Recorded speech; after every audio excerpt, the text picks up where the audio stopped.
Lord, मैंने अपने एक वीडियो के माध्यम से मेरे प्रथम वीडियो में मैंने एक बात को कहा था कि मसीही लोगों से दूर रहो।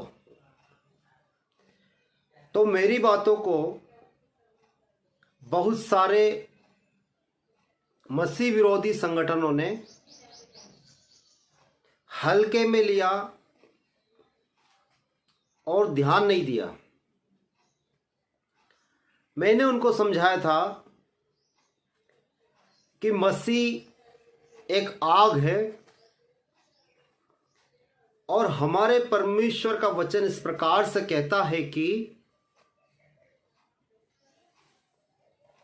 परमेश्वर के हाथ में पड़ना भयंकर बात है, भयंकर। और परमेश्वर का वचन यह भी कहता है कि वो अति करुणा में है, दयालु है, कृपालु है, अनुग्रह करता है, परंतु अपने दासों के लहू का बदला भी लेता है। पास्टर यालम शंकर जी को मसीह विरोधी संगठन के असामाजिक तत्व के लोगों ने उनके घर में होली के दिन घुसकर धारदार हथियारों के माध्यम से मार दिया। संपूर्ण मसीह कौम के लिए पास्टर तो शहीद हो गए और परमेश्वर की नज़र में निश्चित रूप से उन्होंने अमरता का जीवन पहन लिया। पर जिन 8 लोगों ने मारा, 8-10 लोगों ने मारा, उनका क्या? मैं आपको एक घटना बताना जा रहा हूं। मध्य प्रदेश के धार जिले के कुक्षी में पिछले 2 से 3 महीने पहले पास्टर कैलाश डिडवे को घर में आराधना प्रार्थना कर रहे थे, वहां घर में घुस के मारा, बुरी तरीके से मारा। संपूर्ण भारत के मसीह लोगों ने उस वीडियो को देखा है। राष्ट्रीय विश्वासी महासंघ ने उनकी बढ़ चढ़ के मदद भी की थी और यहाँ तक कि वहाँ के चौहान साहब को पुलिस वाले, जो टीआई साहब है, थाना प्रभारी हैं, उनको कहकर उन 7-8 लोगों पे एफआईआर दर्ज भी करवाया था। परंतु उन्होंने नॉर्मल एफआईआर दर्ज किया और उन्हें तत्काल छोड़ दिया, जमानत मिल गई। पास्टर 21 दिन हॉस्पिटल में रहे, उसके बाद भी उन्हें जेल भेजा गया। परमेश्वर की आत्मा दुखित हुई और परमेश्वर ने अपने वचन के अनुसार जिन लोगों ने पास्टर को मारा था, परमेश्वर की आत्मा ने उनसे बदला लिया। सुनने में यह आया कि 2 लोग जो मारने वाले ग्रुप में शामिल थे, वो दोनों लोग एक्सीडेंट में बुरी तरीके से इस दुनिया को छोड़ के जा चुके हैं, मर चुके हैं। और साथ ही साथ एक व्यक्ति की पत्नी भी बाइक पर बैठी हुई थी, उनकी पत्नी के हाथ पैर टूट गए। जो परमेश्वर के दास के हाथ पैर तोड़ने के लिए आए थे, परमेश्वर के दास ने परमेश्वर के वचन के आधार पर किसी को भी नहीं मारा, पर जो परमेश्वर जो कि आग है उससे जो छड़खानी करने के लिए आए थे, परमेश्वर ने उनको नहीं छोड़ा। परमेश्वर का वचन कहता है कि मेरा दास मेरी आंख की पुतली के समान है, जो कोई उसको छेड़ेगा परमेश्वर उससे बदला लेगा। मेरे प्रियो, मैं उन मसीह विरोधी संगठनों को कहना चाहता हूं कि अगर आपको मौत प्राप्त करना है, आपको अनंत आग प्राप्त करना है, तो आप परमेश्वर के दासों को छेड़ो।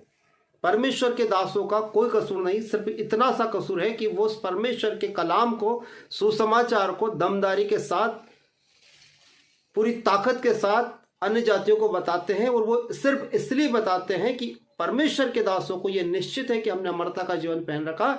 हम चाहते हैं कि आप भी बच जाओ, क्योंकि आप जिस दिशा में चल रहे हैं और जिस दिशा में जिन चीज़ों को मान रहे हैं वो वास्तविक नहीं है, वो सिर्फ काल्पनिक चीज़ें हैं, उनमें उद्धार नहीं है, मुक्ति नहीं है। कर्मों से कभी भी आपको उद्धार और मुक्ति नहीं मिलता है, विश्वास के द्वारा आपको मुक्ति मिलती है और मसीह पर विश्वास लाने से ही आपका उद्धार होता है।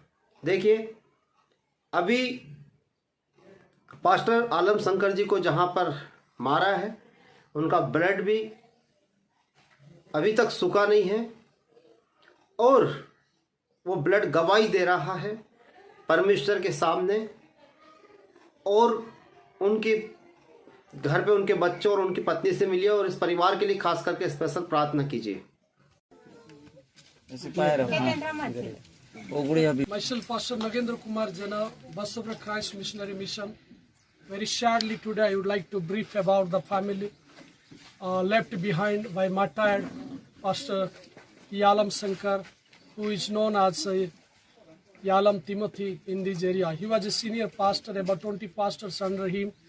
In our mission he was working and looking after. Since 18th December till last month, this Madhed and Patnam area of Bijapur district in Chhattisgarh was facing severe persecution. Day after day, people been vacant from their village, some been beaten, and they came to Pastor Yalam Timothy to take shelter because his house was in the roadside and little safe zone. But as he was giving shelter and helping the people, those been persecuted, and the anti-Christians, the fanatic people, make it a target, considering him as a leader during the persecution. And they, last evening, they came to the house. This house behind me is the house belongs to Pastor Yalam Timothy. While he was taking his dinner, 6 people came and they were having gun and sharp weapons at their hands. They called him out, and you can see the patch. This is the blood shedded after they shooted him, and this is also another patch of blood. So this is his wife, Kamala Yalam. Then this is his elder son, Brother Gopal, and younger son, Brother Pavan. And this sister is the eyewitness of the incident last evening.